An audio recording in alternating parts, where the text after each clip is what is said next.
Kia ora tato, good afternoon. Welcome to the closing session of the Auckland Climate Symposium. I'm Rod Oram, and it's my great pleasure and privilege to be emceeing this last session of the symposium. First of all, an apology from our Climate Change Minister, James Shaw. Like all other ministers, he's been sort of confined to Wellington this week by events in Christchurch, and so he offers his apologies for not being able to come. But we do have somebody else from the government, and I'll introduce him in due course, who will be able to give a different perspective than the minister would have done, but still a very valuable one to this discussion. This is the end of 3 very full-on days, and so for those of you who have been here all 3 days, thank you very much for participating so intensely over those 3 days, and for those who have been here for part of the time, of course, for your contributions too. A huge amount of ground's been covered in a very diverse range of programs over the 3 days, and I'll be offering some tiny encapsulations of each of those at the end. But for this first part of this closing session, we're going to go back and pick up with the 5 flagship projects to hear how they've been getting on. Those of you here on Monday would have been introduced to them, and so, but if you weren't here on Monday, don't worry, we'll be starting right at the beginning in terms of introducing them properly to you. So please could I welcome up Paul Alexander from the Ministry of the Environment, and also our 5 flagship project representatives. Why don't you all come up together, and I will introduce you in due course. A big hand for all these people. Thank you very much indeed.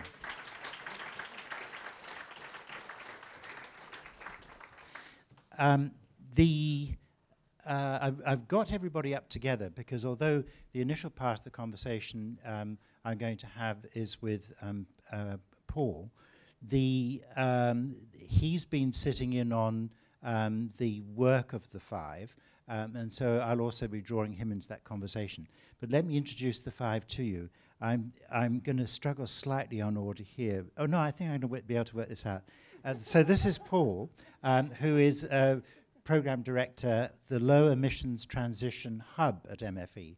In other words, a really pivotal place, a hub, where an awful lot of government work comes together on programs towards contributing towards New Zealand's transition to a low emissions economy.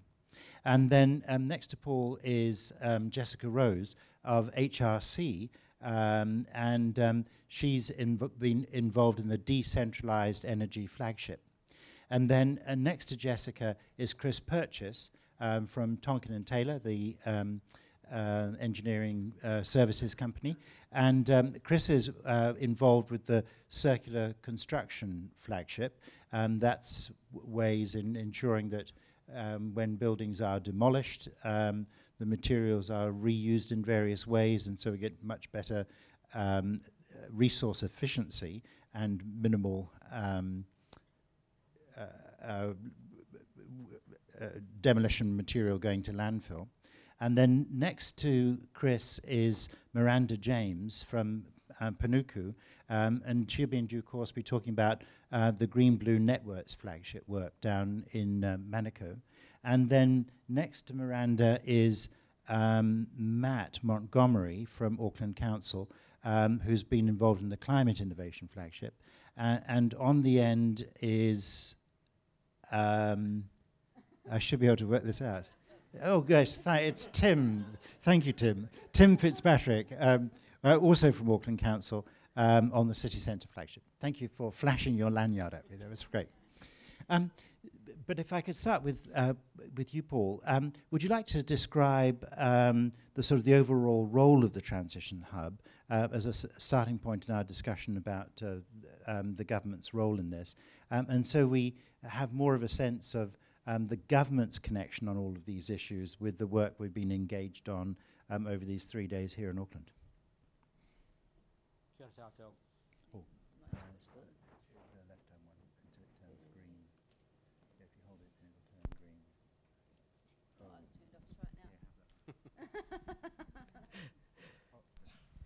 Kia ora tātou. Ko Paul Alexander tōku ingoa e te manato taio. So yes, as Rod says, I'm the Program Director of the Transition Hub, which is based within the Ministry for Environment. So yeah, in response to your question, what we're trying to do across government is connect and join the dots between all the different policies that we're going to need to be able to reduce emissions across the economy. So that's the guts of our role. If one took, for example, the Productivity Commission's extensive work on the transitions to a low emissions economy, I don't think the government has sort of adopted it wholesale, but does that give a sort of a good, if people want to have a sort of a sense of the landscape we're dealing with, is that a good place to start? Yes, I think very much it is. It sets a really good, I think, a blueprint for how you need to think about change. It has components about how you have to think about the innovation and the investment settings. It has components around how you have to think about changes across sectors, across communities. It has a component about a just transition around inclusion. It also has a component around how you need to stop doing the silly stuff, how we need to be preventing the lock-in of emissions, whether that's in terms of our urban environments, etc. So I think it does actually give quite a good framework for how we think about transitioning. One of their memorable quotes from their original issues paper a couple of years ago when they started this work, it was about widespread and profound change. But the line I loved best there was about a change in business and government culture. Can you sort of suggest some of the ways that government culture might be changing to facilitate these incredibly complex transitions? Yes, I can. So I think it's changing at a number of different levels. I'm seeing it changing in how we think about how we procure and do things as a government ourselves. So I think there's a change coming through there.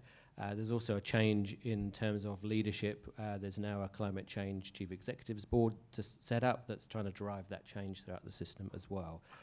But I fully agree that it's there's the traditional the way you approach sector policy, but this is about behaviour change as well. So when we're thinking about policies, we need to be thinking around the behaviour components to how you change that as well. It's doing policy differently. And this is going to be a very big year for policy and legislation. Are there some particular big chunks of policy that you can point to that you're allowed to say are imminent or going to be coming that you'd like to flag up for us, in addition to the Zero Carbon Act? Yes, good to have a prompt from you, Rod, around what I can and can't say. So I think if I just go back a stage, I would like to also apologise for the Minister not being here. Clearly the events of the last week have affected everyone in so many different ways. It has meant in terms of ministers, clearly and understandably their focus is on other things this week and for some time to come. So I do need to apologise on his behalf. So there are some things he would have said that I'm not quite positioned to say for him, but what I can give you is a sense of some of the things coming up this year and the things that we hope will be landing shortly. So as Rod says, we are waiting for the Zero Carbon Bill, but that is going to be a core component of some legislation that's going to set the way forward on climate change. There's been a lot of talk at this symposium about the importance of taking an intergenerational, a long-term view. Providing that all goes through as planned, it will give us an independent climate change commission. It'll set us a world of emissions budgets that are looking 5, 10, 15 years ahead. It should be providing some of that certainty to how we think about doing things differently. And it'll be a change, and I'm already seeing that change in terms of thinking about how we think about a sinking lid of emissions and how we address budgets and how we address policy to meet those budgets. So there's that huge plank coming forward. There's also the Interim Climate Change Committee has been set up as an advisory group prior to the full Independent Climate Change Commission. It's currently looking at issues around how to get to 100% renewable electricity generation, and also the questions around agriculture and emissions in agriculture, and that's reporting back at the end of April, which will prompt some government response to those reports as well. There are improvements on the emissions trading scheme, so pricing is clearly part of the picture of how we transition. It's not the only part, but it is clearly a key part. As Rod says, we are working on a response to the Productivity Commission report on a low emissions economy. That is also gives us a chance to set out all the different things that will need to change to be able to address a low emissions future, and in some ways a precursor to how we think about budgets. I think the figure is about 63 double cab utes is the ratio at the moment on registrations.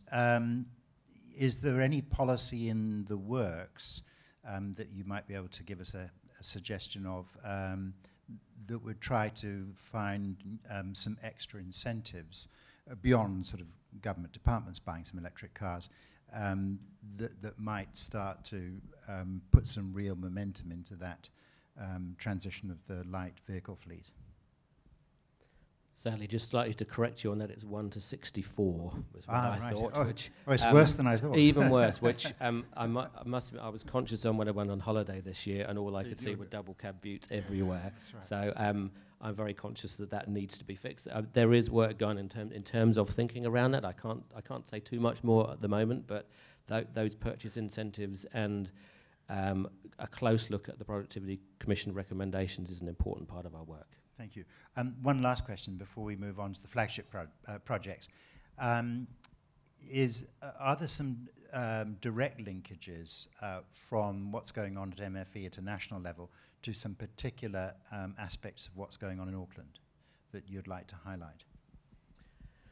Yes, so we've been working in partnership with Auckland Council, and we sponsored one of the side events here around urban development. So one of the clear connections is, an obvious one is for New Zealand to succeed, Auckland has to succeed as well. And when it comes to urban development and transport and growth, those things are in such high importance for Auckland. We were working with the council and others yesterday on some of those potential changes or ways we could look at the resource management system to support the urban form we need going forwards. That's fantastic, thank you. Don't worry, we're going to give you lots of chance to ask questions in due course, but I'm going to move on now to the 5 flagship projects, and I'm actually going to slightly change around the order, so I hope this isn't too shocking to the person I'm about to ask, because I know that time's important to them. And this is to Chris Purchase of Tonkin and Taylor, to tell us about how you've been getting on with the circular construction flagship. Well, where to start, really? I guess we've been quite focused on framing, defining the issue in terms of growth. So we've talked about the impacts of construction activities and the way that we deliver construction projects in New Zealand having resulting in us not realising all of the benefits of the growth that we're seeing in Auckland. So it's actually eroding the benefits that we see. And that's then focused our efforts in terms of thinking how we might frame a goal, in terms of obviously trying to realise more benefit. And then a range of activities that we might look at picking up to deliver on that. And in terms of the actions that we've discussed over the last couple of days, we've taken a combination of strategic view. We think we need systemic change, but recognising there's some immediate opportunities. So we've got some tactical interventions, if you like, that we want to get underway straight away while we start to work on that more systemic change. Can you tell us a bit more about what that goal, how that goal might be framed, what some of the options are there? So in terms of the goal, we've come up with a goal that we don't think is very smart, which is probably not something we should admit. But fundamentally what we want to move from is a way of delivering construction and demolition activity from regulation, design, actual physical activity right through that's very linear to one that's much more circular. And while the guys out on the building site, the people on the building site are really important, so are the designers, so is the policy and the regulatory framework that we're working under as well.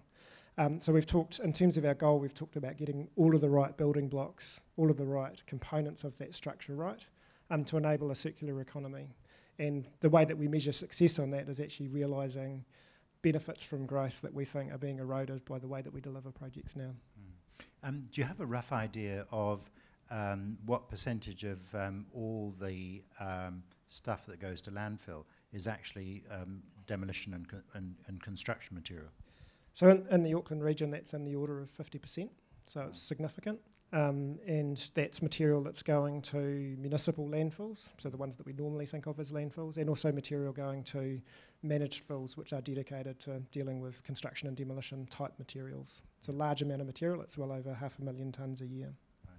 And so is the flagship working not just on sort of new systems for construction, but also on some projects to deal with that flow of material to landfill in terms of being able to reuse or repurpose it? So I guess there's a couple of things that are worth thinking about there. I think, so we threw up some numbers for the Dragon's Den around the value of wastage and waste materials. And some of that wastage comes through design decisions. Some of it comes through the way that materials are ordered for a construction project. And some of that comes through the construction activity or the demolition activity. So that resource recovery end and reprocessing of materials is very important, but so are some of the other decisions that are made through the chain. So I think we've been really careful to think about that. But there are some challenges in terms of capability and capacity. So can we do it? And if we can do it, can we do it at the scale that's required for the recovery of materials? And that's an area that we've identified as something that we can work on tactically while we deal with some of the systemic change that's a bit more of a strategic play. And indeed, all the flagships had a senior person or a CEO from a council business doing the Dragon's Den thing with them. So what was the worst question that was put to you from your dragon? And did you slay them? I think every question's a good question. So you're too kind. Look, I mean, when we went to Dragon's Den, the key tactical action that we identified was that for the organisations represented in that den, so we had Vector, we had Auckland Council, we had Watercare, and I guess by extension Auckland Transport. And we did some quick back-of-the-envelope calcs, and we figured they're probably spending a couple $100 million a year on wastage and waste management. And our suggestion to them was that they might like to think about actually reframing how they target that spend to encourage the development of a circular economy. So as a business person, that starts to look like something I might be interested in investing in. So that's a huge impact that potentially public agencies could have here in Auckland. So you turned it back to the Dragons. I think that we tried to ask them a hard question. I think splendid idea. Thanks, Paul. Did you have a chance to see any of that flagship, and have you got any comment on it or? Yes, I did, and well, just to support that last comment, that by rethinking the business models and thinking about the investment slightly differently, we'll get to different solutions. So it will work to be thinking about the money-saving component of it, but if we have a multiple outcomes approach to it, you're in this case, there's a absolute win-wins in terms of financially adding up, but also thinking about those other capitals as well. So I guess the key point around reframing that spend is we weren't asking for more money. We were just asking for the same money to be spent with a slightly different focus. That's great. Look, thank you for all the work that you've been doing through this process for you and your teammates. So a big hand for the Circular Construction Flagship. Now I'm going to go back to the order I've got in my run sheet. So second is Miranda to talk about the Green Blue Networks flagship. So Miranda, over to you. Thanks, Rod. It's left-hand button until it turns green. Oh no, I'm good. Yep. Great. Yeah. So one of my colleagues asked me to remind the room of what Green Blue Networks actually are. Yep. The goal that we identified was to ensure that Green Blue Networks are valued and integrated in the urban regeneration of Manukau to enhance the mauri of Manukau. And of course, Green Blue Networks are as large as the Puanui, which is the waterway we were looking at specifically, but also every small vegetation project within the region can be seen as part of that network infrastructure.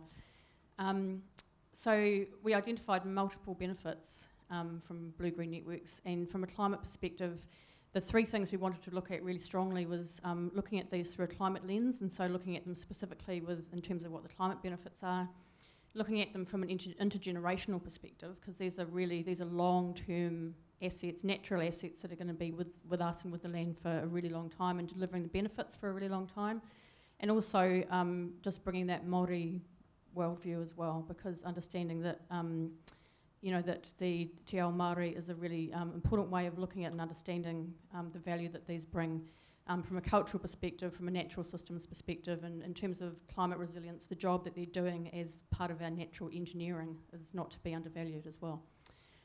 So we were looking at that, and our goal was also about talking about the replicability and scalability, because of course we were looking very much at the specific project of the Puanui, and it was great to have something tangible that we could test this with.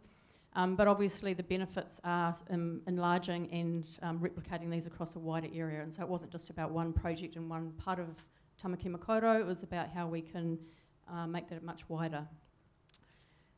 So I guess we sort of talked about this quite a bit on Monday, and it was great to have the opportunity to introduce the project and what we were looking at. And it's been a really awesome couple of days, and I think the value in having lots of people with different specialisms in the room together talking about this together is that the lots of really practical, action-orientated ideas and initiatives coming through. One of the things that's quite energising about this is that we realised really quickly that we're coming from really different disciplines and different organisations, but we've got a similar passion, and actually the sum of the parts is much, the whole is much bigger than the sum of the parts when we're all together talking about this. And the people that we've consulted with on the project include private sector, includes community. It was great to have Lucy Tukua in the room as well to give us the iwi perspective. And using the Puanui project as like a kind of living lab, it was a really good way to kind of test out some of the ideas and initiatives and look at what kind of interventions we can start looking at to overcome the barriers to getting these prioritised and developed.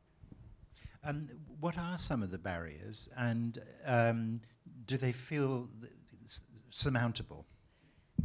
So one of the things that came through quite clearly is that we're not 100% clear on exactly what the barriers are, and I think one of the things, one of the actions that we've identified that we're going to take forward is investigating that further and really understanding how blue-green networks can be prioritised and invested in and funded.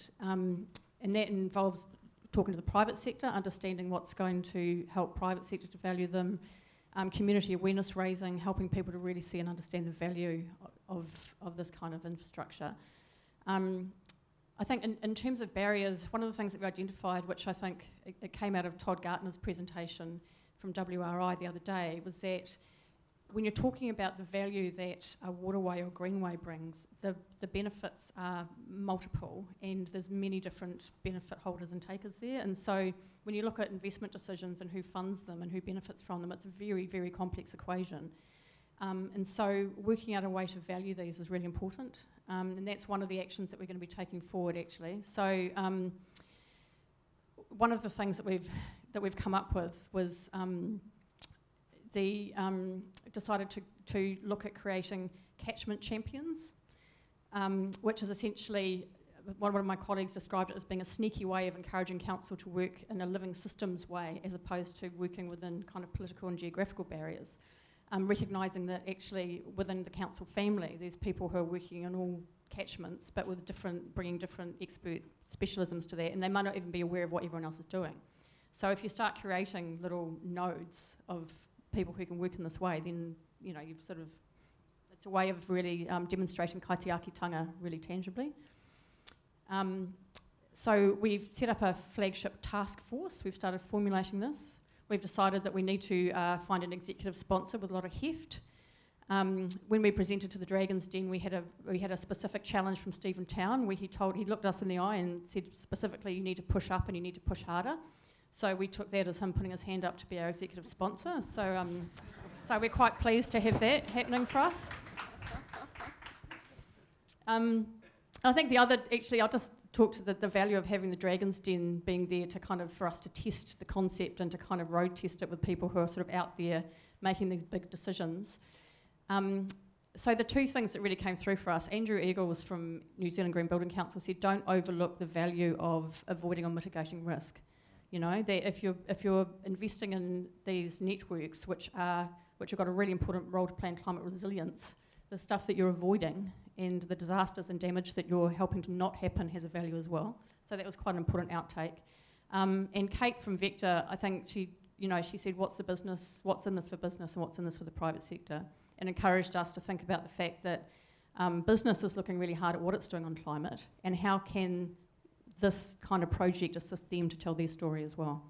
So it was really useful. And I think Brandy also said, you know, she really reaffirmed and emphasised the value of bringing in the Māori worldview as well, and pointed out that there's 19 mana whenua in Tamaki Makaurau, and that's a big number, and there's a lot of rangatahi who are growing, and you know, this is a really important part of their story and their world as well. In this Blue-Green Network's work so far, to what extent have you been bringing back to light the Māori history? Because Manukau is obviously such a great food basket, or food net, if you like, because the fish too. Is that already coming through in the work? So I think I've acknowledged Sarah Schwartz's work, because she's leading the Puanui project for Panuku, and one of the things that Sarah's done, I mean, the answer is yes, mana whenua are absolutely integral and critical to that project succeeding, and mana whenua has been at the table right from the very beginning. I guess I'll just use two of Sarah's anecdotes, and I'm sorry if I get this wrong, but the two things that she's mentioned as part of her project, which I think talk quite eloquently to some of the issues, is that, so just today Sarah was at Wiri School talking to the school kids about the Puanui and about the project, and these kids are so disconnected from this amazing waterway that flows through their neighbourhood that they don't use it, they don't go there, and it's perceived to be an unsafe place. But they're also so disconnected from water and what water means and what it is, that they didn't even know the difference between fresh water and salt water. So I think that's one thing to say, that there's an immense value to be had in just reconnecting people to these natural systems that are part of our world. And I think the other thing as well, which Sarah's talked about and which Lucy talked about as well, is that it's been quite hard to uncover the cultural narrative of the Puanui, and to find the people who know the stories and can tell the history and can give some of the kaupapa and explain, you know, what the value of this place is. So, and I guess, you know, the other thing, of course, is about complexity, and you know, there's a lot of different stakeholders, a lot of different owners, a lot of different interests along the waterway. It's 10 kilometres long from Totara Park over to the Manukau Harbour, and again, sort of valuing the benefits and finding, you know, all the people with an interest in that waterway is quite a complex equation. No, thank you. That's all very, very interesting. And Paul, did you have a chance to sit in on their project and any particular points? I think Miranda's done a wonderful job explaining it. No, I think my takeout was the mandate's pretty much there, and can they get on with it? And I really like that project. Thank you. Can I just actually add one other thought?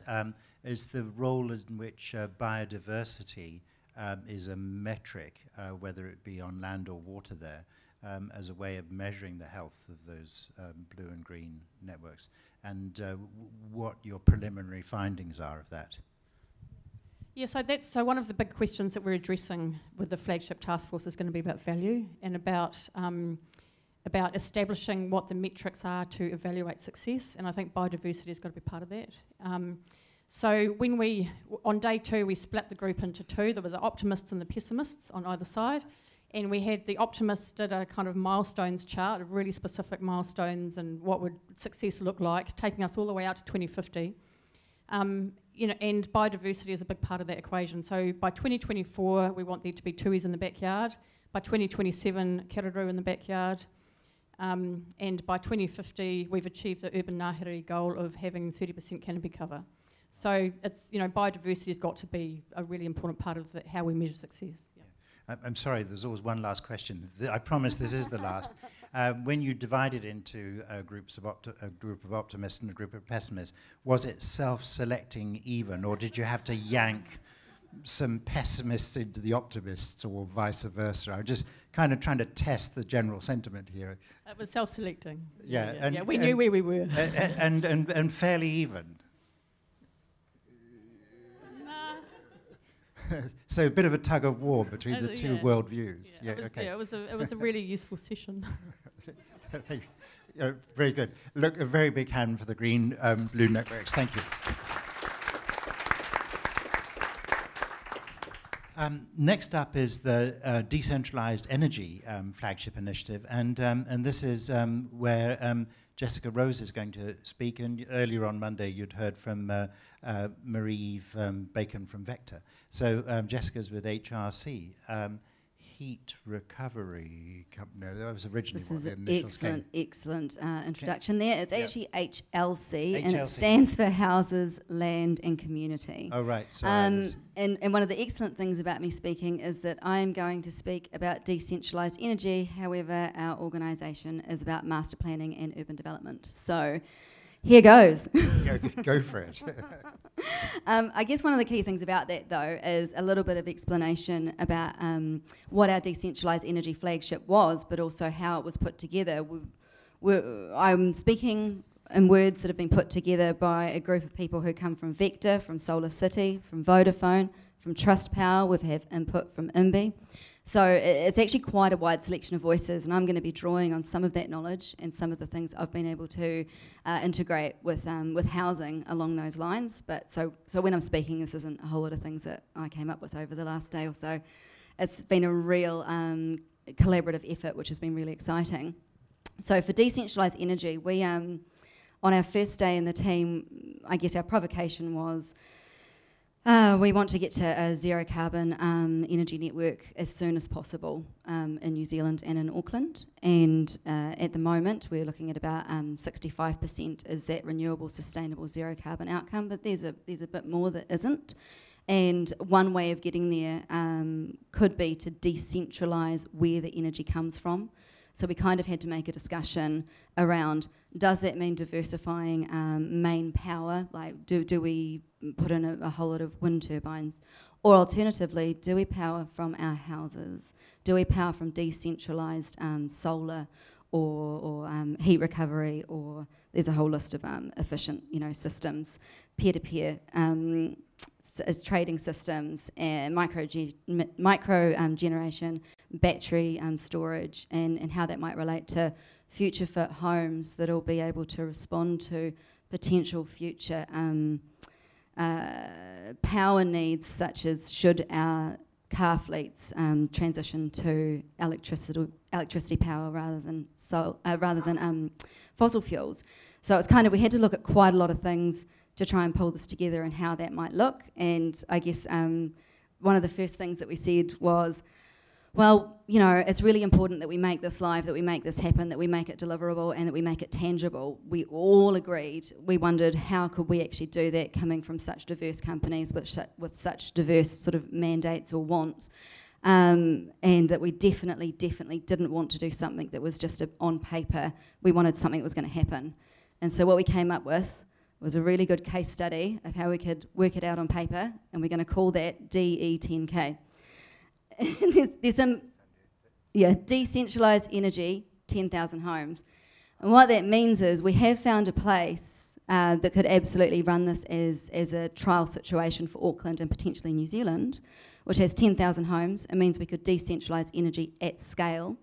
However, much as Miranda had sort of identified, there's a lot of moving parts in this, and that potentially working out how that would work prior to trying to put it in would actually be more beneficial. So it was a really interesting process to go through and to come out at that other end and say, yeah, we really need to work on how this could look. To what extent, when you look at the various challenges ahead, do you rate the technology challenge and the economic one, but then crucially the regulatory challenge? Because we've still got an electricity network regulatory system or regime that is very much about reticulation from large power stations far away.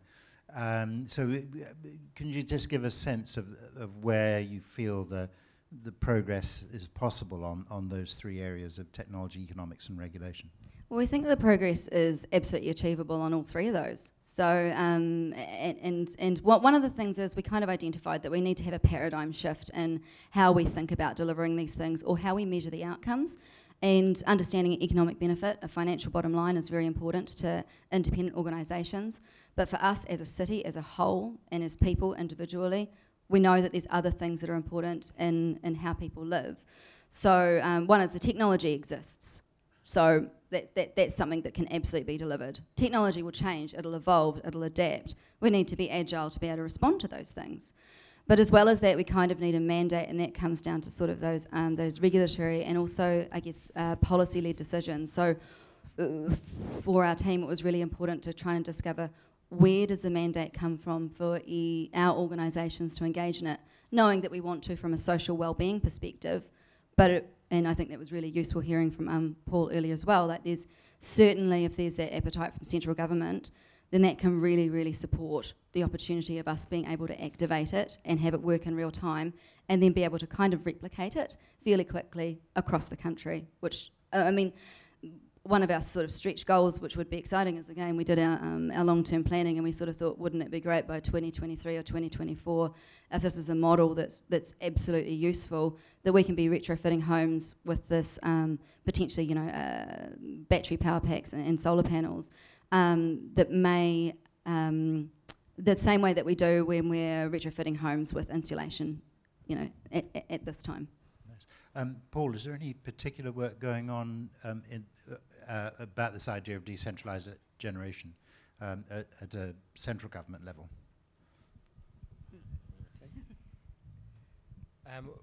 Well, I probably started a little bit broader than that, just around the requirement for the sort of innovation that this sector will need. So I think drawing a few threads together, absolutely clear in terms of our electricity and our energy systems, we're going to need quite different models, quite different approaches to be able to address the challenge of climate change and also the challenge of affordable energy at the same time. And so I guess I look to how the UK's looked at this in some ways, or how they've thought about technology roadmaps to get a sense of what the different options are going forward.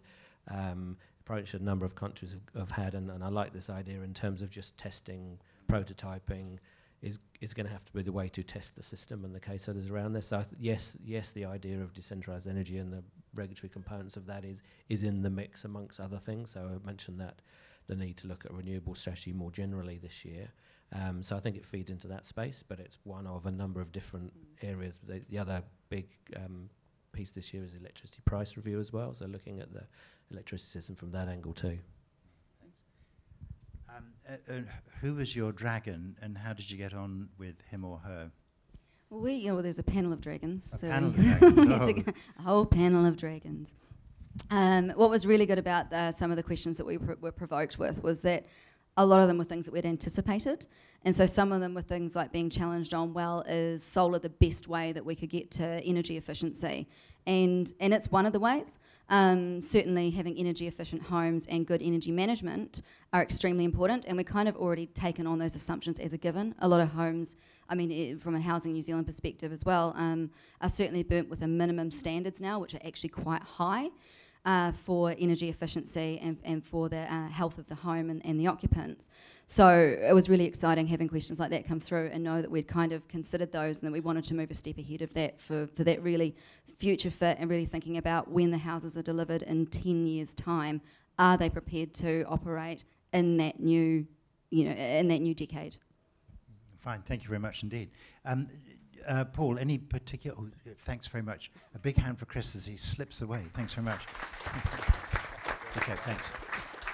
And a very big hand for the Decentralized Energy Flagship, please. Thank you very much indeed.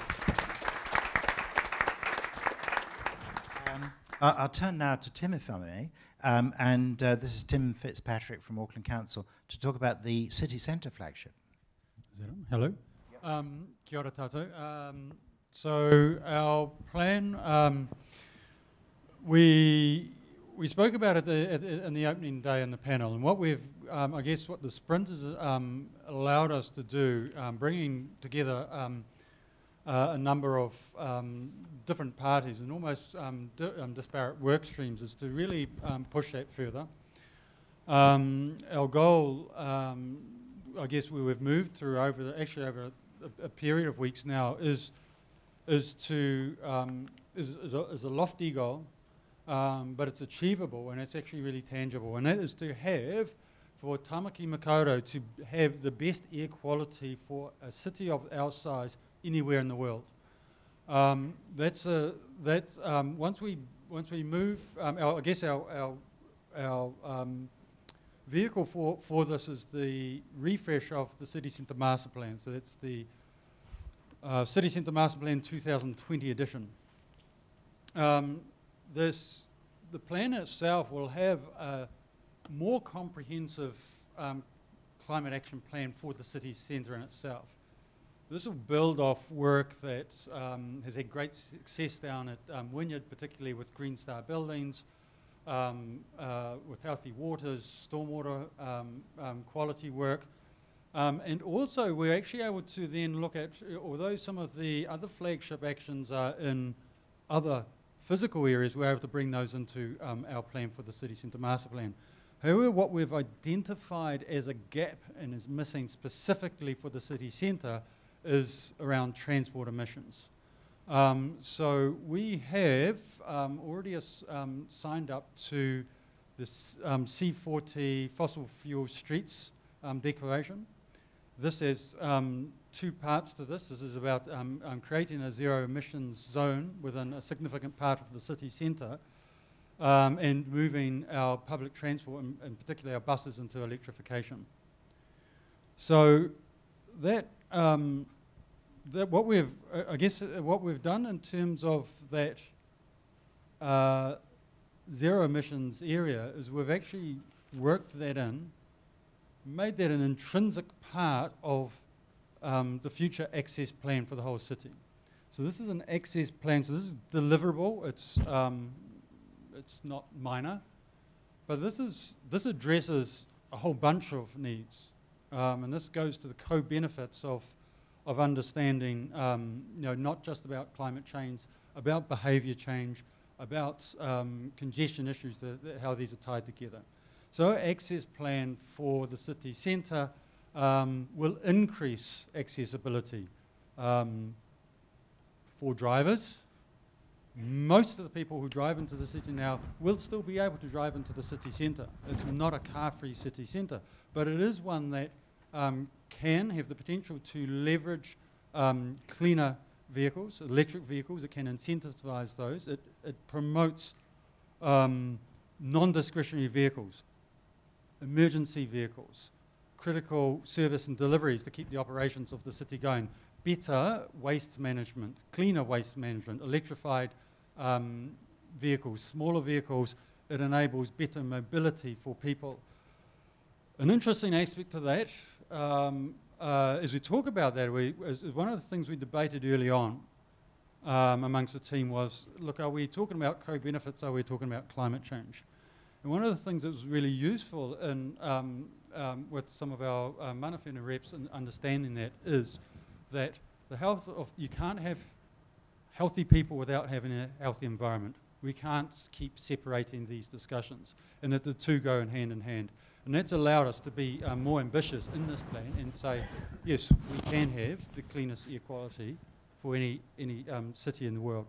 Part of that to just mention also is that is bringing in both within the city centre, we have the zero emission area. Within Wynyard, we have equally a zero emissions area which operates under quite different parameters. It's much more about behaviour change. It's much more about transport demand management. And also bringing in the port's sustainability plan. They've got some exciting alternative fuel trials. They're looking at whole distribution chain networks.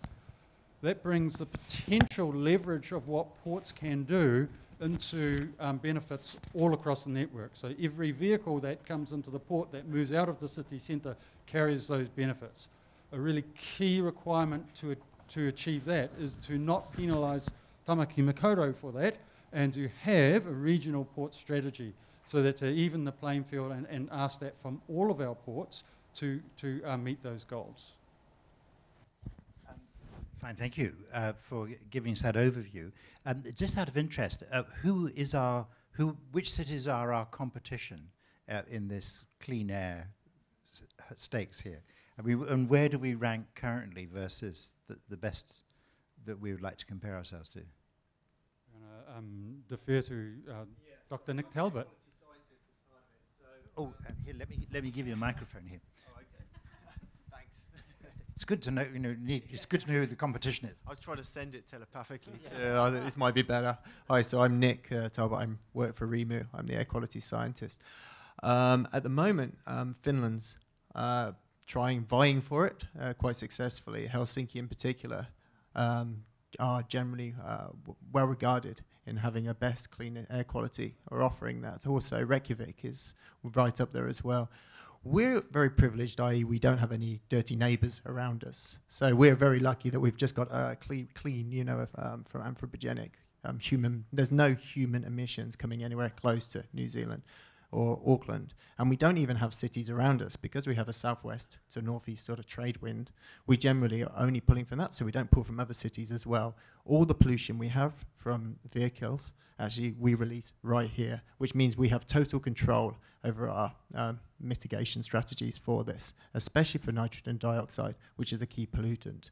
If you're talking particulate, then obviously you're talking sea salt as well, so that makes it more difficult because we can't get rid of that. But we talk about nitrogen dioxide, 80% of that comes from our vehicle fleet and a large part of that from diesel, which means it's imperative that we actually follow on with the fossil fuel free agreement and we electrify the bus fleet. So we are pretty clean currently. Generally, we should be. It's like in the city centre, unfortunately, we're not because we have high building. We have a large proportion of our fleet which is diesel vehicles, and especially with all the building work going on as well. So there is other factors built up there as well. So it's actually going up slightly, which is slightly concerning. But we can, but if we follow through with the actions, then we will have a very good chance of reaching these goals. That's great. Thank you very much for giving us a sense of, the geography is clear, but it's interesting to know who the competition is. It's a bit unfair that in Finland they don't go out in winter, No, I'm sure they have heating, so maybe there's trade-offs. Paul, you were sitting in on the city centre one, were you? Yes, maybe I'll pass on a couple of comments from the other dragon sitting next to me. I think one message that came across strongly was that in this case the technology is largely proven and there. So particularly electric buses. So it's less about the technology in this case. It's about the behaviour change, and so that's a big component of this and some of the other challenges. And I think the other comment that the group got back was it was a really good one to have a big and audacious goal and actually one that feels like it could be achieved. So there was a positive comment from the group around that. We heard on Monday from Shane of Auckland Transport about the timetable for buying electric buses. I can't remember it exactly, but it struck me as being slightly leisurely. Was there any discussion about kind of speeding that up quite a lot? Yeah, look. That was actually one of the questions we had back to the Dragons. That we understand that within 8 years of purchasing an electric bus, that it actually starts generating money. It is far cheaper. So if you look at the life cycle costs of electrifying our bus network, that's far cheaper than pushing that out. But there is an initial capital cost. So if we start looking at that, how do we start to value that life cycle cost and bring that program forward? And equally, how do we also bring in some of those other cost benefits? So we didn't mention, but the city centre represents the dentist population, whether it's residents, visitors, workers. It's also where consistent across the year we have the worst air quality, air pollution. So that's high exposure level. So how do we start to value that into that equation as well in terms of bringing forward, which is actually a fantastic declaration that we have made and a commitment to move to electric buses, but can we understand some of those other values and bring it forward? So you just need to convince the finance minister that 10-year green bonds at these ridiculously low interest rates lots of those now would be a very good economic, environmental and social outcome. Sorry, that was a question. Is a question? Yeah. That was actually... It's a loaded question. No, it's not really a question. That's the answer. Well, that's a potential answer. It's actually one that, through the sprint, that came up as a potential way forward. Oh, good. Yeah, good. I didn't realise I was an unconscious sprinting part of this process. Thanks very much, Dean. Look, a very big hand for the city centre sprinters, please. Thank you. Last, and in absolutely no way least, this is the Climate Innovation Flagship, and Matt's going to talk to this. Terrifically important because, as Paul and I touched on earlier, this with the reference to the Productivity Commission, this acute understanding of needing to innovate very differently than we have in order to be able to respond far faster and more effectively. So, Matt, tell us what you got up to. So, thank you very much for the introduction. We came to the point of conclusion that... I'm not sure it is on. It is, okay. This one is on. Closer. Oh, yes. Closer? You know, sort of the, the pop star kind of thing. Yeah, this is great. I'll take that image out of my head. Me as a pop star wouldn't be a good look, I'm afraid. So the thing that we were looking at really was what makes Auckland special in this context? What's the big kind of flagship thing that we could do that could really kind of make that lofty kind of aspiration something to get behind? I know from the council perspective, we want to make Auckland the place to come to do citywide innovation globally. And that sounds potentially unachievable, but actually we're making good strides in that already. And there's a number of areas where Auckland and New Zealand is leading in a number of high-tech and high digital contexts. Part of the role of this body which would deliver an innovation ecosystem, or the primary role, is really to accelerate and execute climate change solutions. And so a lot of what the panel's been saying already about some of the roadblocks, some of the moving parts, it's not easy to do innovation. It's not easy to do innovation, especially in climate change, but we can make it easy. And one of the things that requires is knowing where to access money, knowing where to access support, knowing where to test and deploy these projects and these innovations at various different stages of readiness.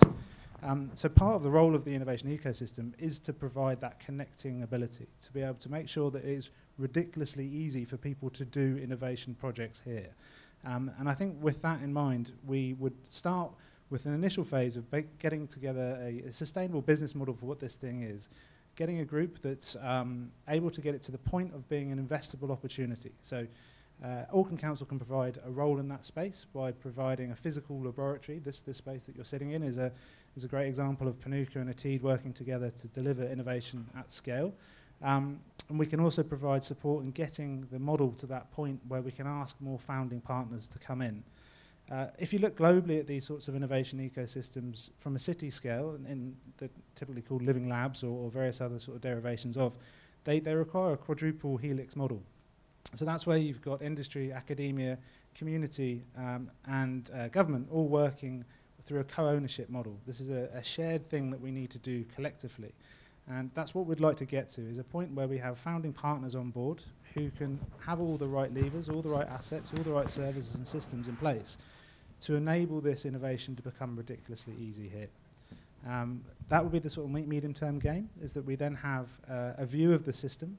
We understand where all the parts are, who's doing what, where, how we can connect to them, making sure that we're complementary in that system and we're not stepping on others' toes. So it helps with the efficiency of the delivery of innovation, but also the effectiveness of the wider system. We can make sure that we're not duplicating effort elsewhere, but also that we are learning from others. So how can we just pick up solutions that have been proven elsewhere and deploy them faster? We know they work, so why can't we just get them on the ground working? The third part of that then would be that this is an investable business model for venture capitalists, philanthropists as well, and a prosperous route to work for our young people. I think this is an area where people want to work. It's intuitively something that people want to do, but we make it really hard for them to do that. So if we look at our younger generation, the generation coming through, we want to make sure that it is easy for them to know how to do this, to be able to access funds, to access the support that they need, and to be able to develop workable business models around those solutions.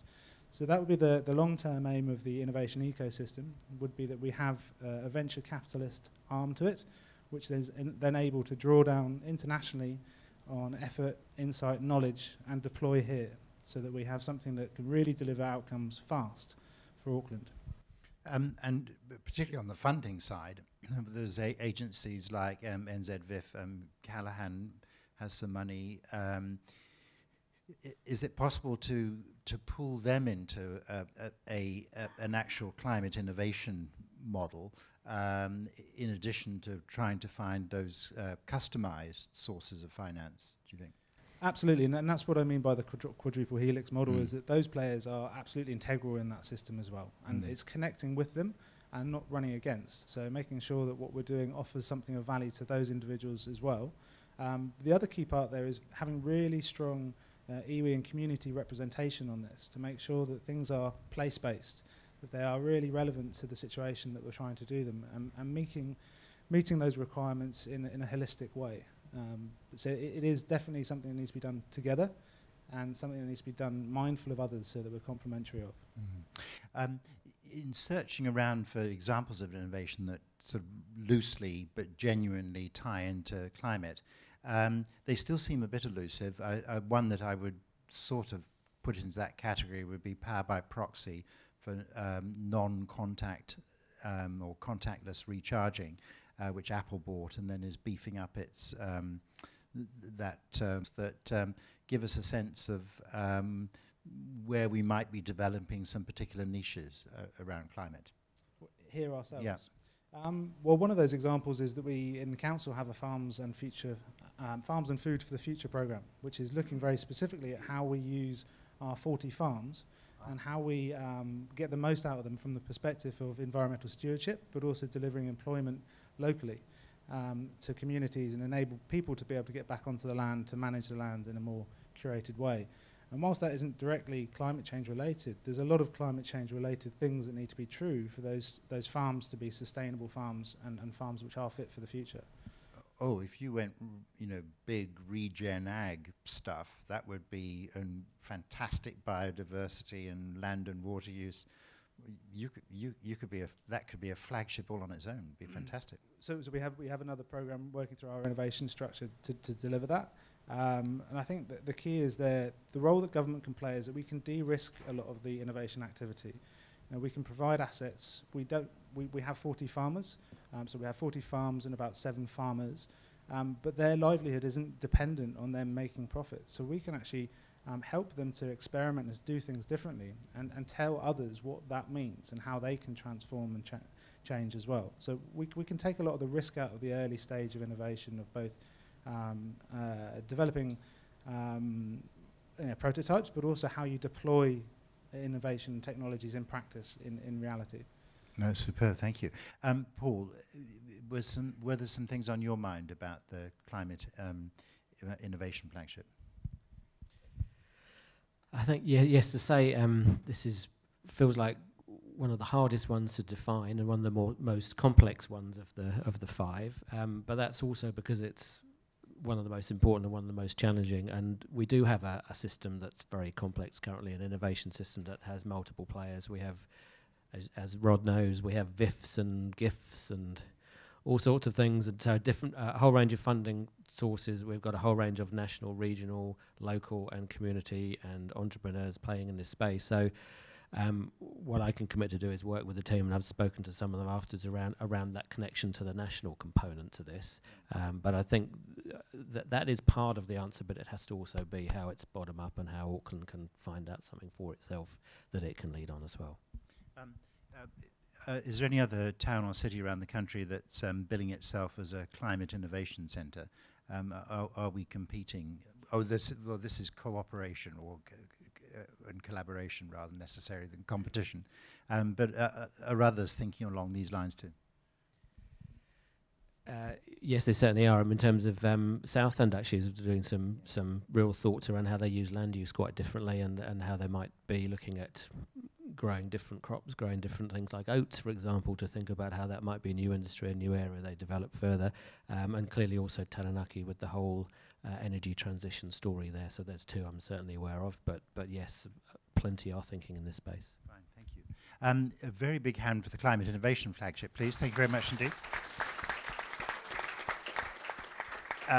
You've been very patient while we've been monopolising the conversation here. An eager hand here, and hands popping up all over the place. Microphones coming. I'll take one here, and then the lady over there. Thank you. Was it over there? Hi, this is a question for the city centre. So I've got a suggestion in regards to Ready? Yep, a question for the city centre. So I've got a suggestion. So what I think is a simple Auckland Council initiative, which is probably quite controversial, which would be helpful, is why doesn't the council sell off all the car parks like downtown and Victoria and turn them into apartments and things like that? And then we'd get a whole lot of car parks out of the city, clear up a lot of air, and leave the commercial car parking environment to Wilson Car Park to manage, etc., which is where it should be. And Auckland Transport should be moving vehicles, not parking them. So it's a very good question, and it's part of the strategy. It's not to sell it off as apartments per se, but the Auckland Transport's assets and parking manager, part of this work, of this program. We see, and we're starting to already talk about maybe some repurposing as opposed to selling off. And selling off, and remembering that part of this, implementing this is around allowing people to adjust the change. So it's not a sudden sell-off, but it is definitely innovation around ground floors becoming centralised distribution hubs. So we need to still get service and delivery happening.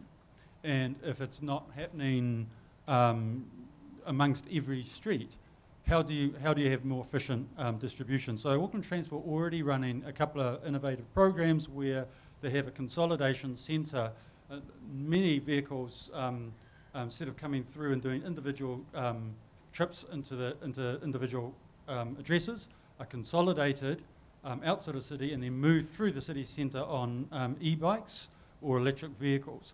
And providing space for this is one of the functions that those car park facilities could transition to. Equally around removing a concept of reducing the transport of organic waste outside of the city and actually being able to do it. So part of the access plan is a zonal concept for the city.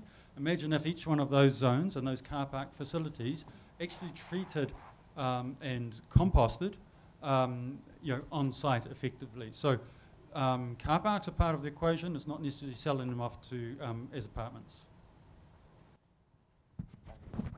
Thank you.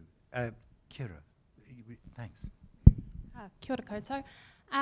So I just wanted to say I think it's really interesting to hear a lot of mentions of te ao Māori, mana whenua, and some ideas around engaging with mana whenua, iwi and Indigenous groups and things like that, and I can hear some of that whakaaro coming through. But I am particularly curious, especially perhaps directed to Matt, but other panellists as well. I think there's a lot of interesting discussion here talking about innovation, which is obviously very important, but also talking about importing models that have been, say, proven elsewhere. And I think it's, just for me and some of the communities that I work with and some of the spaces that I'm involved with, I know there is quite a large element of distrust from frontline communities, structurally oppressed groups, in terms of the impacts that some of these models are having. And I'm really interested to hear, you're talking about te ao Māori, you're talking about Mātauranga Māori and involving iwi, etc. But what are the kinds of accountability mechanisms that you're going to be putting in place or looking at putting in place in these flagship actions to actually ensure that this change making is ethical and is engaging with all stakeholder groups, mana whenua, iwi, kaitiaki forum, but also people with disabilities, urban Māori, all sorts of other people, whānau Pacifica. How are you going to be accountable to these communities when you're importing models from overseas that don't necessarily exist in the same cultural dynamic as we have here? Wonderful question. Matt, thank you. Yeah, thank you. It's a very good question. I think that this has to be a co-ownership model of how we do innovation. So equal partners, we're all there in it together. So we have our ethics as council anyway, but I think that this is something that has to be grassroots up. It has to be from communities saying what their needs are and what they want to do, and we then help with that process.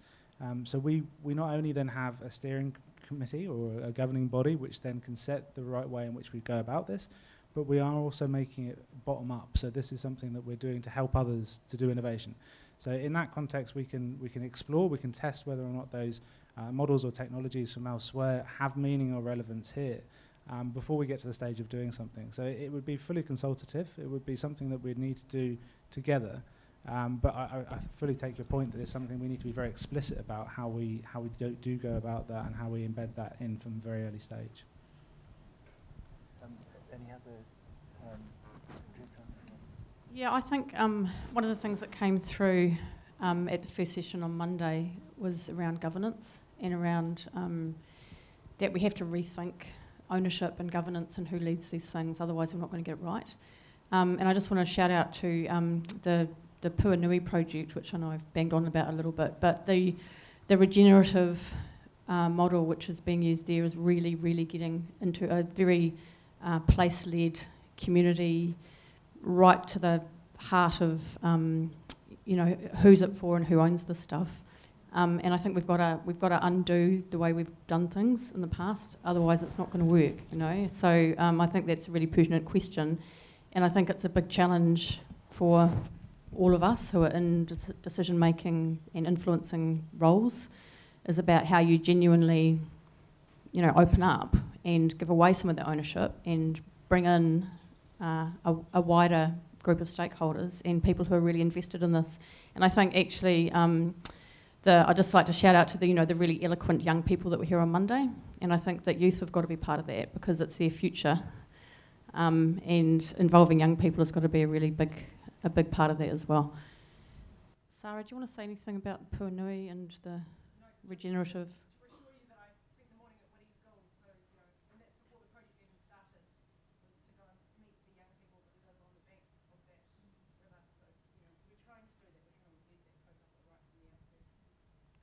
Yes, Tim, thank you. Yeah, just quickly, I think it's worth saying perhaps that with the update, with the new edition of the master plan, there are really two things that we're adding to it. One of them is integrating transport this time around, and the second one is an initiative which is around Māori outcomes.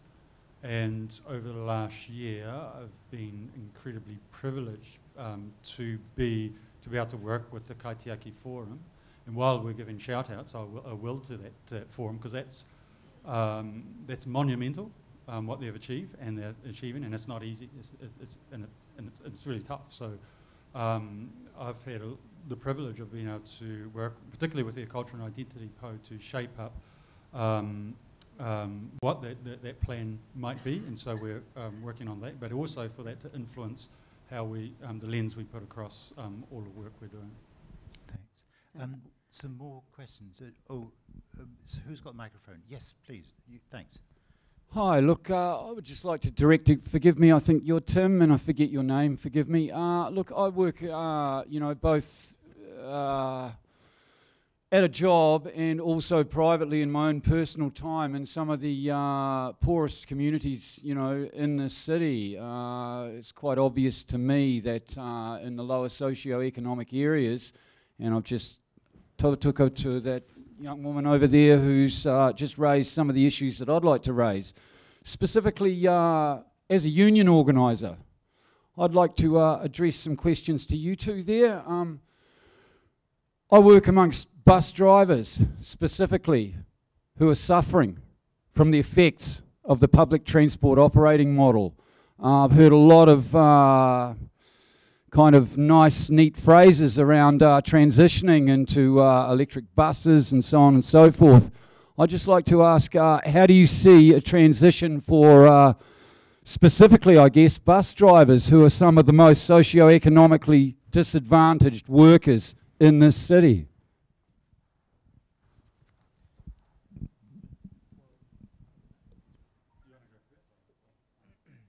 So in terms of their health and exposure to air pollution?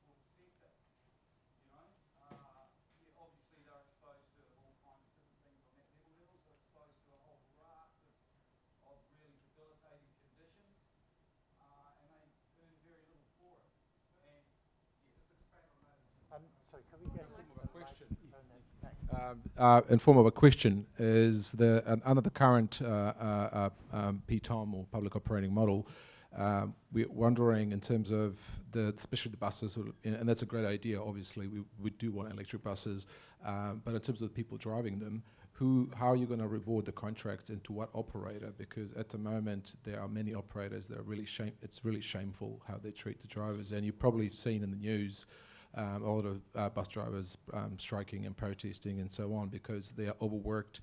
Fatigue management is terrible. There are drivers who are working up to 32 runs in one day.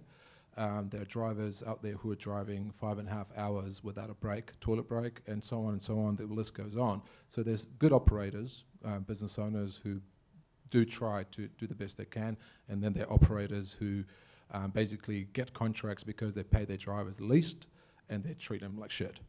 So the question is, have you either considered at all in terms of who gets the contracts and who's going to be driving them, those electric buses, and in the form of just transition, have you even thought about decent work, like who's going to actually be driving those buses and who's going to get the contract?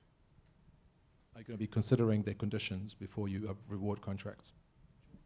Well, I guess the honest and simple answer is no, but that's not because it hasn't been thought of, but because it's in an area that's, I'm not in Auckland Transport, our partners are a metro, where they here may well be able to say yes, but it is part of, I guess, some of the complexity around the earlier question around the time frame for delivery. The time frame for delivery of electrification isn't simply tied to the vehicles. It is tied to contracts and those natures. And beyond that, I won't talk more about what I don't know about, but it is. But we do know, and that's what our colleagues at Metro say. Look, there's more to it than just the vehicle. So it's not a. It may have been. It's a simple answer to yes, we want it faster, but there are those issues that need to be taken into consideration. Could I make a suggestion? Very shortly, we'll be going to a quick review of each of the sessions, and when we come down to the Just Transitions one, which the Council of Trade Unions had led. And I know this was very much an issue there. If you'd like to give feedback directly on these issues, rather than me just referring to some notes. So should we come back to that in that session? That would be great. Thank you very much indeed. Rod, can I just, Rod, David, yeah? Rod, could I just sorry, yeah. The answer as well, actually. I think that's it's an endemic problem that we're suffering from through a lot of our contracts. And a lot of what we're talking about here, about unlocking change and making sure that we are delivering whole life value, means that we have to dramatically reconsider the way that we're letting contracts. So I fully take your point. The same thing's happening in the construction sector. The same thing's happening in lots of other industries, which we have a role to play to change. And I think if we do want to see a sustainable world, we do want to see an equitable world, it's a really good place to start. So I thank you for the question. I just thought it was a very good question. Thank you. David. Thanks. My question is my question is a similar thing. It's around value. I work at Middlemore Hospital, where the buildings are probably sicker than many of the patients. And I think that's the case across a lot of the public sector with capital works, So my question is to you, Paul, in your cross-cutting work with MFE across government. When it comes, a specific question, when it comes to new capital investment in the public sector, why is it going to be any different from what it has been in the past? And so, we've been hassling ministers for some time now about the evidence base for decreased operational costs of a building over its lifespan and improved productivity. There's evidence for that now, clear evidence for that now. But it's very difficult to get that factored into a business case. And in health, the business cases for new capital investment go to a capital investment committee, who are kind of, locked in a dark room, groupthink, and then it goes to, recommendations go to the Minister of Finance and the Minister of Health. So we need some help here, and would like yours. Have a microphone. Thank you.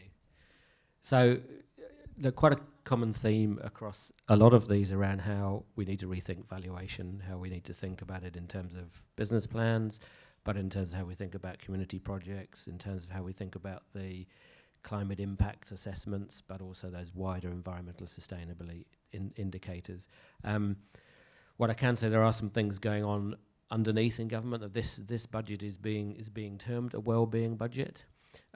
That thinking is coming through. It's I have to say, it's taking time to get there in all of the different dark corners of every office. Where we're working from a climate point of view is to try and embed a process around the climate implications of policy. So as we look ahead to that need to have emissions budgets in the future, we're going to have a good sense of the climate implications of all policies. So I can talk a little bit to that bit, but your particular capital question, I'll have to take back to Treasury and see if I can help influence in that space too. Thanks. Can I, gentleman there, thanks. And then I'll take the lady behind you for a second, thanks.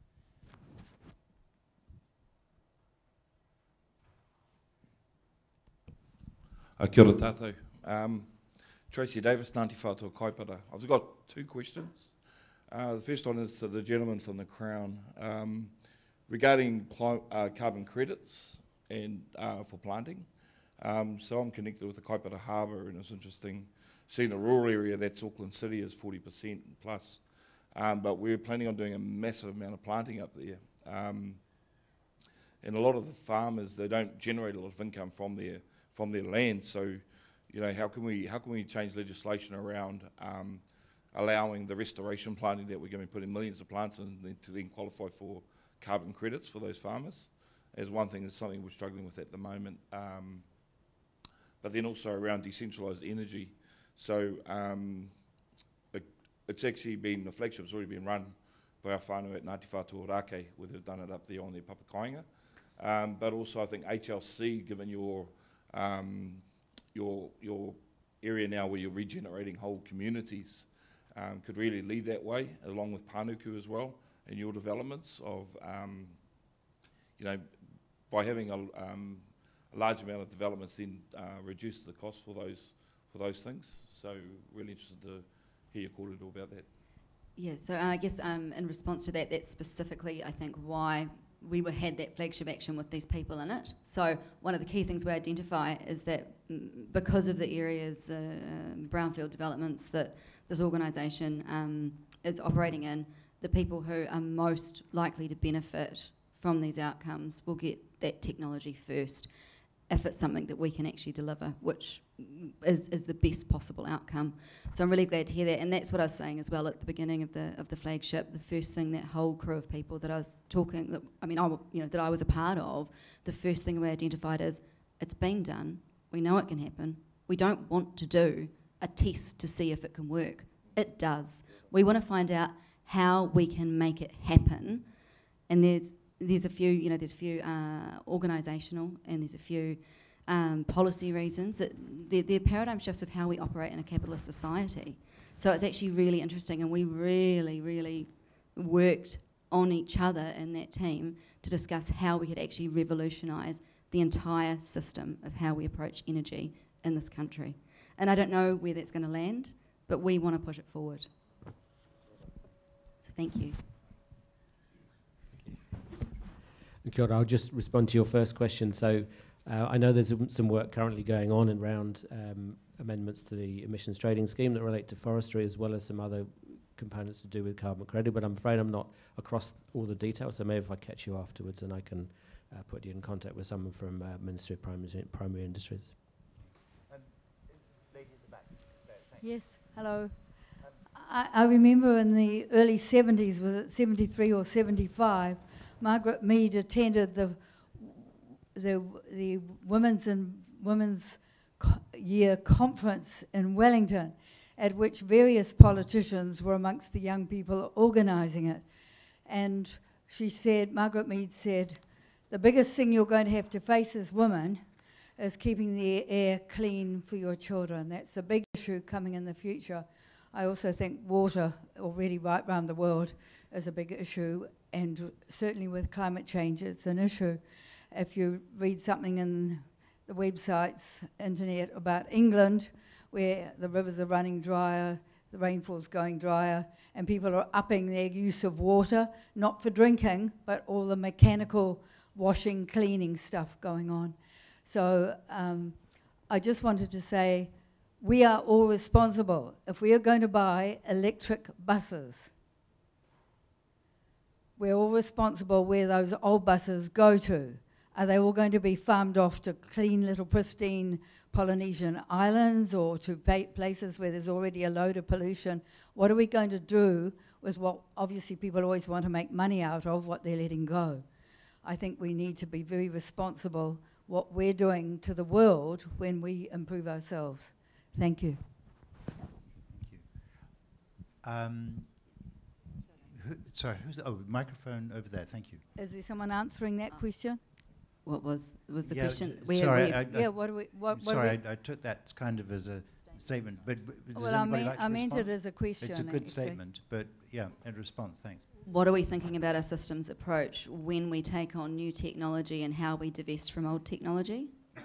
Yeah. Meaning the buses? Yeah, I'll let them answer about the buses. I was just going to say in total from our flagships, I think all of us took a very strong response to creating, I guess, succession planning for how things will be delivered and transitioned.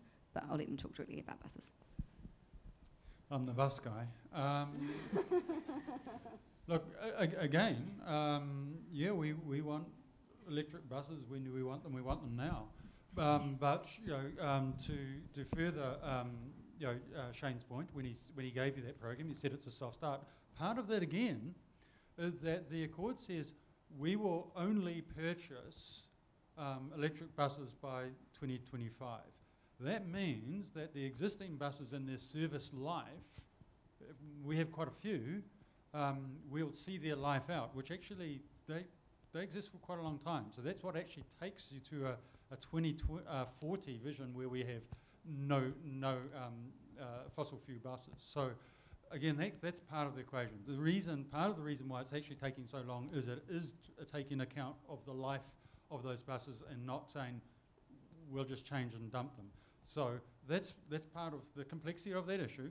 It is maybe why we should say what we can do is accelerate the purchase, but we still have a lifespan. So the sooner we change our fleet, we've still got the legacy of existing fossil fuel buses. There isn't a plan to send them off to Hamo, I hope. Thank you. A gentleman there, thanks.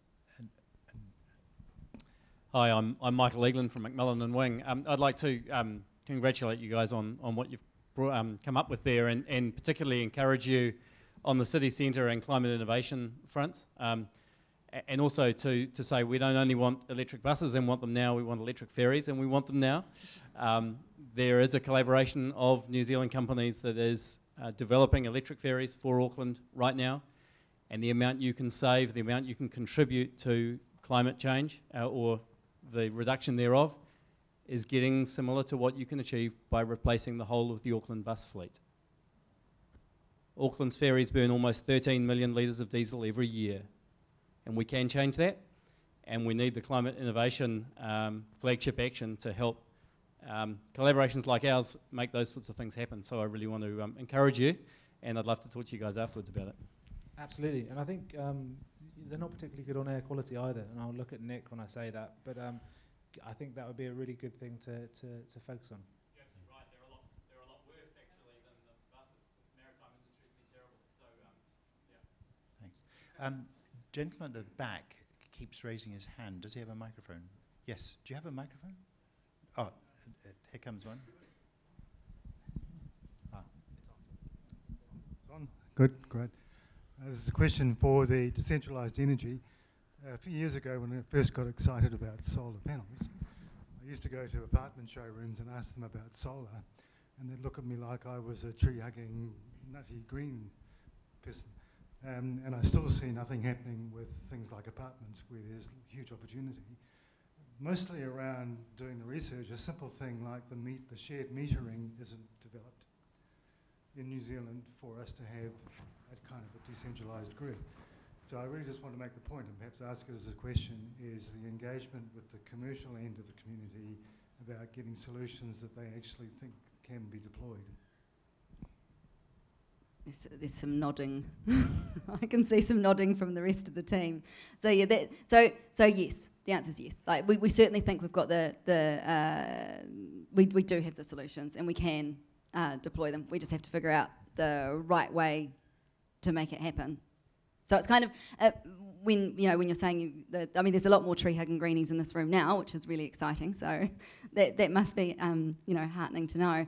But it's sort of, there are apartments going in, and no, they're not necessarily fit for solar at this point, and there's no regulations that say they have to be. There's no minimum building standards that support that at that time, and that's one of the things that we've discussed that we think will be important, because we do have the technology to deploy, but we kind of need to have the catalyst or the mandate to make that the reality.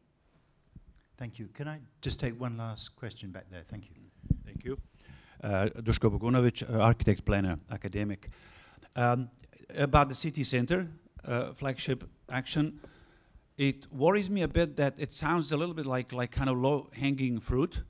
I know it's not easy to change the whole transport system in a city, and takes a lot of money to replace dirty buses with clean buses and all that.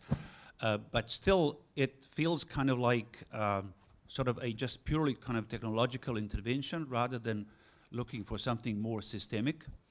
And as far as I know, pretty much all cities are aspiring, if not doing the same thing. So I don't see what's flagship about it. What worries me even more, that the target is actually the emissions, which used to be called 40 years ago air pollution. I'm old enough to remember that 40 years ago when I started my career, the biggest environmental issue in cities was air pollution. So again, kind of something that is, I'm not saying it's wrong. Of course, we want clean air, but again, I don't see what's flagship about it. It's a kind of 40 years old idea. So it's kind of logical. Of course, we want clean air. It should be kind of a normal policy. It's not flagship. What I understand is flagship around the world in say, European countries, in developed countries, and progressive cities, whatever you want to call them, the leaders, is how to make city centers resilient, how to wean them off of infrastructure, because city centers, dense urban city centers, particularly CBDs, are heavily dependent on infrastructure. If the infrastructure goes to pieces, as it may with climate change and so on, then we've got a big problem. So I would try to be a bit more ambitious and say, how do we figure out how the central city, Auckland, could continue working and recover quickly in the case of a major disaster or a major crisis. I know it's a difficult one, but then that one would deserve the adjective flagship. What do you have to say about that? I guess the fact that we've been talking about it for 40 years might signify the significance that we're actually going to do something about it. We have a plan that we're going to achieve it. We're not going to be talking about it in 40 years. That's the flagship action. It is a specific action. It's part of one of 50 Auckland's climate action plan actions. It's not the only one, but it's one that's targeted and doable. The goal of the role of urban centres in terms of sustainability is not one that we're tackling in this one move with this one initiative. It's a much broader. It's much broader than this move. That's, I guess, all there is to it. Thank you. I'm going to need to stop at that point. Thank you for all the questions and comments, but I'm just mindful of needing to finish by 5. So a very big thank you, please, to the panelists, to Paul, to Jessica, to Miranda, to Matt, and to Tim. Thank you very much indeed. You're very welcome to exit. Thank you. Look, just to give you a very brief taste of what's been going on in some of the other areas over the last 3 days, in addition to that great work from the flagship projects. The close of Monday, there was the Future Fit launch, which is the first gamified personal carbon footprint, and the dance troupe, and the Parliamentary Commissioner for the Environment, Simon Upton. That sounded like an unusual mix, but by all accounts it was very jolly, and the Parliamentary Commissioner for the Environment was getting quite into it, I hear, which is fantastic. A man of diverse interests. Then on Tuesday morning there was the business breakfast briefing, and there was an update on some climate action by two particular companies and their carbon neutral commitments, Sky City and the Warehouse Group. And then highlights or attention drawn to the next big piece of work for the Climate Leaders Coalition, which is their Embark Low Emissions Solutions event in mid-year. So do watch out for that one. That'll be their first anniversary of the launch of the Climate Leaders Coalition. And then there was emphasis on the imperative for business action on climate resilience. So there was some points raised by IAG, the insurer there, and a number of tools being used by business to respond to climate change.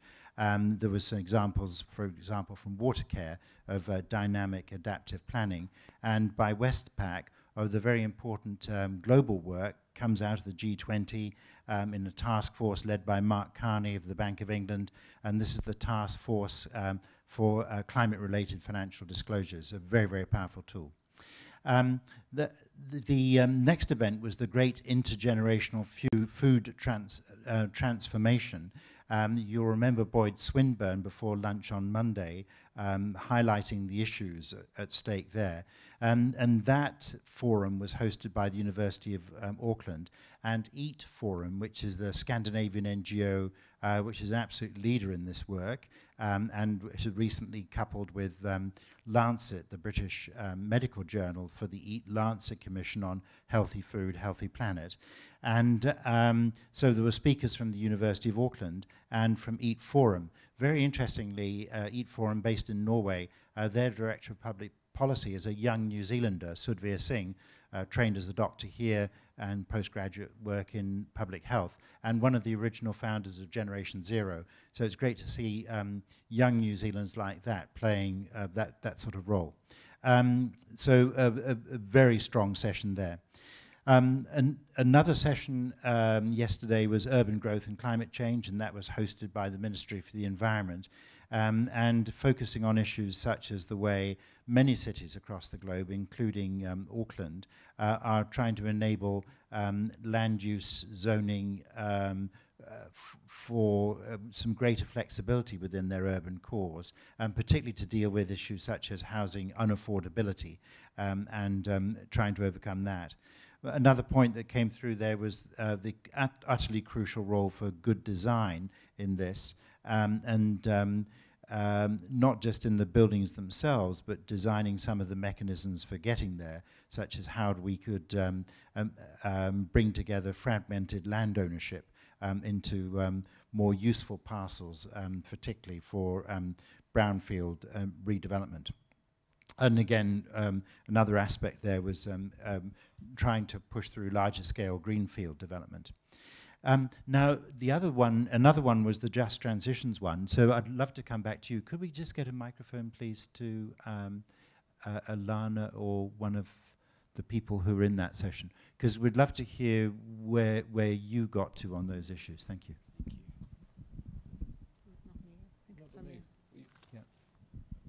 I wasn't at that session. I asked a question, and then you said... Yeah, sorry, I thought that... So you weren't... Because I've got some notes here about the Just Transition, with real focus on, for example, workers' rights in transport and the like. Oh, okay. So did you want to talk about that?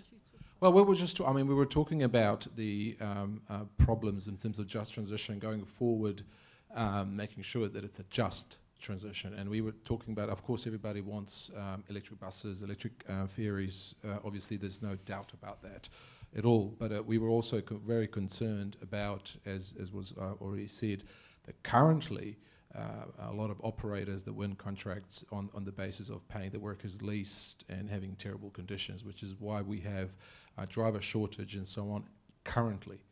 we have a driver shortage, and a lot of operators are applying to Immigration New Zealand to bring migrant labour, because a lot of New Zealanders don't want to apply for the jobs because they don't see the future in them, because the conditions and pay is terrible.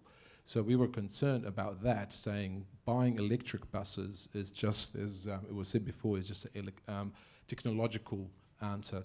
But again, we have an issue of who's going to be driving those buses and what are the conditions going to be for them. Because if we have at the moment an issue where the bus drivers are seen as low-skilled labour, and they're not paid enough, and they have these horrendous conditions where they're working, as I said, 32 runs in one day or up to 70 hours a week. These people, public transport is the future, but are we at all thinking about decent jobs for them going ahead in future? Because they are going to be driving our kids, our children, our workers to their jobs and so on, but we are hearing a lot about technology, but we're not hearing again about social responsibility and what is the transition into those jobs going to be. Thank you. There's another aspect for low-income families in the transport. It's not just low income; it's conditions. Yes, so we are no, absolutely, and that's car fleets. Was there any discussion in that just transition about how we can help low-income families on that journey towards better, cleaner vehicles as part of this transition? Oh, jeepers, sorry, I didn't mean to shout at everybody. That's Look, to be fair, both my associate and I haven't been able to be here the whole time. We've been out busy working in the very communities that we alluded to. I'd just like to make a couple of things perfectly clear. Just to go backwards just slightly, we have no issue with migrant labour. We have a massive issue with the business community of this country conveying to New Zealanders and the world per se that New Zealanders are lazy and that otherwise we need large amounts of migrant labour here. I would be happy to bring the same amount of migrant labour into this country that certain people who are in the transport industry would like to bring here. I'd bring them here anyway. We have, our issue is not with migrants on any level. So I just wanted to make that point very, very clear so that we've established that. With regard to lower socioeconomic people and the very people that we work with, I don't know what went on in that session, but I can certainly reflect to this room about the unfairness that is perceived. Wait a minute. The unfairness that is seen by people in those communities around the very issue, for instance, of electric cars. Let's put the buses to one side. The bottom line is most people cannot afford an electric car, and the very people that are going to end up in the position where they're the ones driving the very vehicles that are supposedly still contributing to climate change. Yeah. That's where we're coming from. That's where I'm coming from. Yeah, you know what I mean? No, that's fine. Thank you.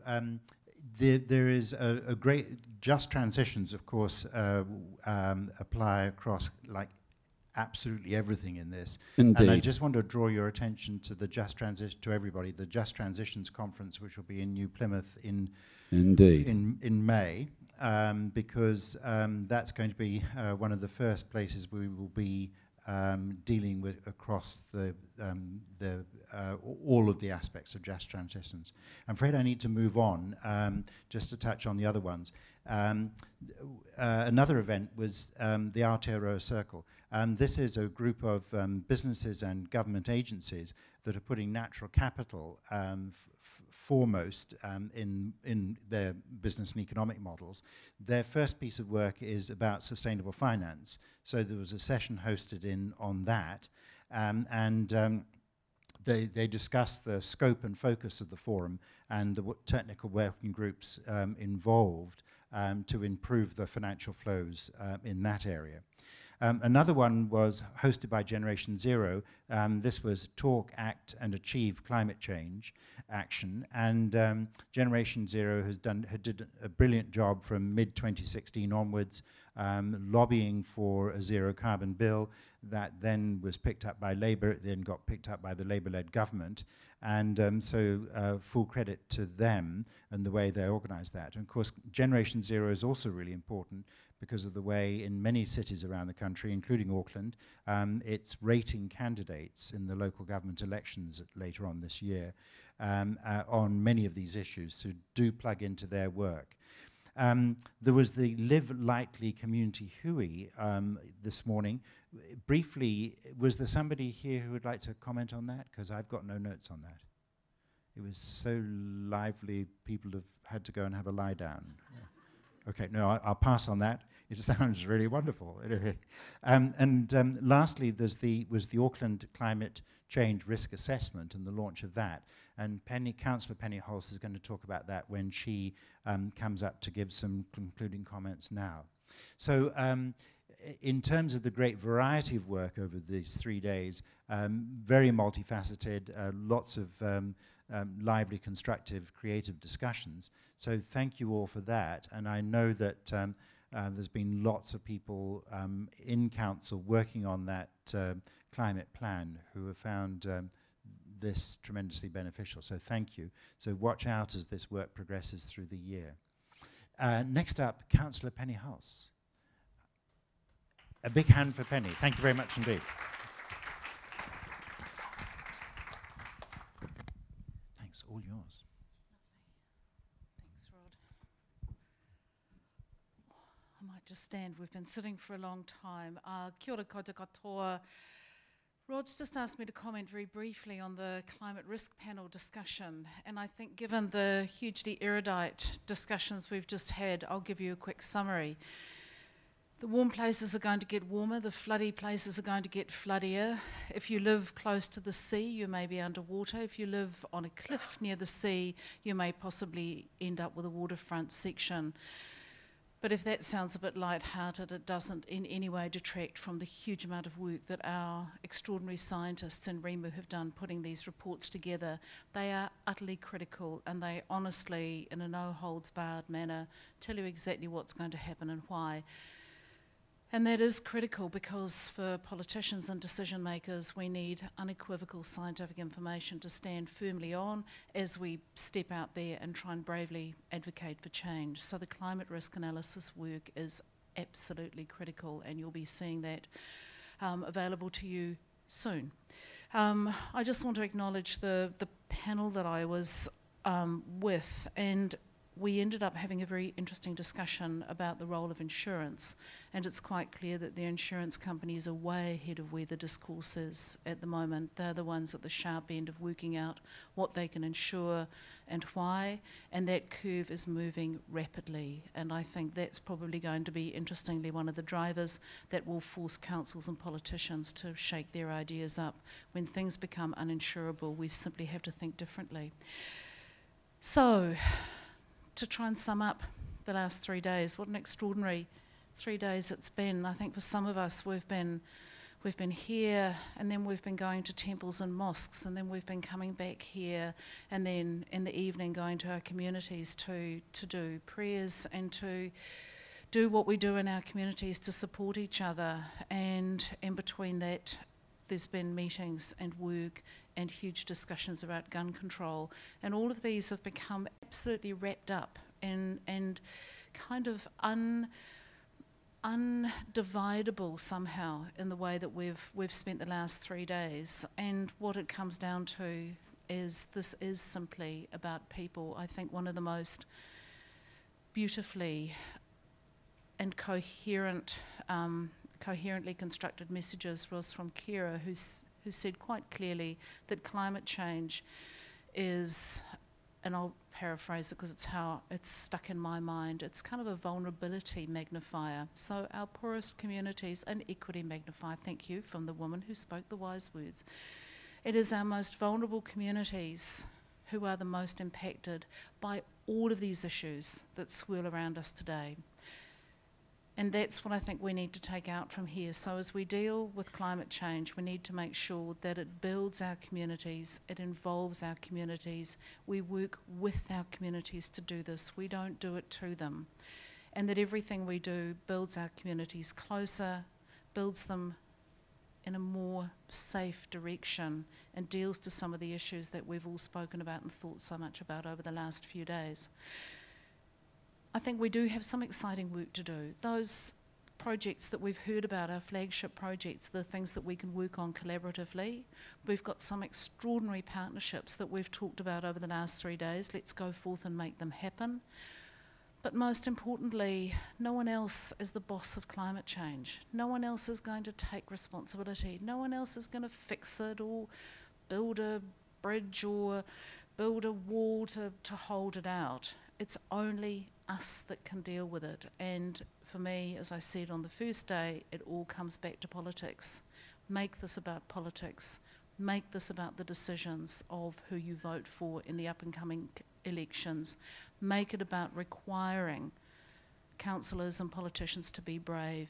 Let's look at some legislative change to enshrine the need to consider climate change and the impacts on our most vulnerable communities as an absolute consideration in all decisions that are made, so that there is no sweeping it under the carpet, making it something that is simply not policy, or allowing politicians to slide sideways out of the debate.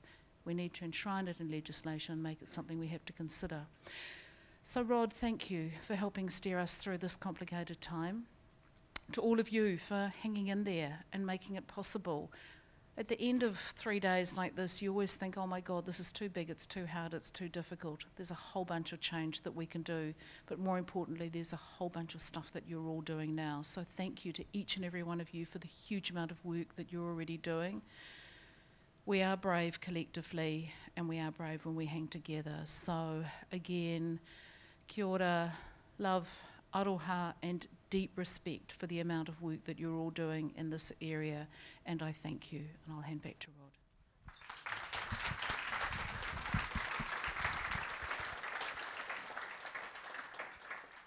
Rod. Thank you very much indeed, Penny. And it's wonderfully we can close appropriately in the way we started by turning to Otene Rebeti. You held such a tremendously safe, very human, very community-minded place for us on Monday morning as we all grappled with events in Christchurch, and speaking the waiata for us of our national anthem that spoke so powerfully to us on these things. So thank you for now being with us in our closing. Thank you. Kia ora, Rod, and thank you. Another big hand for Rod for actually getting us through this conference. So the karakia, the blessing that I'm, or the blessing that I'm going to give on this one is talks about the baskets of knowledge. And I know you've been filling your baskets of knowledge here, but it talks about how we say that Tāne ascended to the heavens to bring back the baskets of knowledge to make this world a better place. And so as you've filled up your basket of knowledge with other baskets of knowledge that have been shared, to take back to your offices, to take back to your communities, to make changes that will affect not only Auckland, but Aotearoa and possibly the world. So your part in this karakia is when you hear the words tūturu o whiti whakamaua kia tina, your response is tina, correct. And then when you hear the words haumie huie, your response is tai kia. That is it. And so it just means let it be. Yes, we will go and do that. So take those baskets of knowledge back with you. So kei nui tātou, let us pray a blessing. Tēnei au, ko te hokai nei I taku tapu ai. Ko te hokai nuku, ko te hokai rangi, ko te hokai ato tūpuna a tāne nui a rangi. I piki ai ki ngā rangai tūhaha ki te tihi o manono. I roko hinga atu rā, ko I o matua kore ana ke, I riru iho ana nā kete a te wānanga, ko te kete tuuri, ko te kete tuatea, ko te kete haranui. Ka tiri a, ka paupau a, kia papa tuanuku. Ka puta te ira tangata ki te whai ao, ki te ao marama. Tūturu o whiti whakamaua kia tīna. Haume e hui e tae ki. Thank you and good evening. Thanks. Thank you. And there's only one thing left to say, drinks downstairs. Thank you. Go well. Go clean.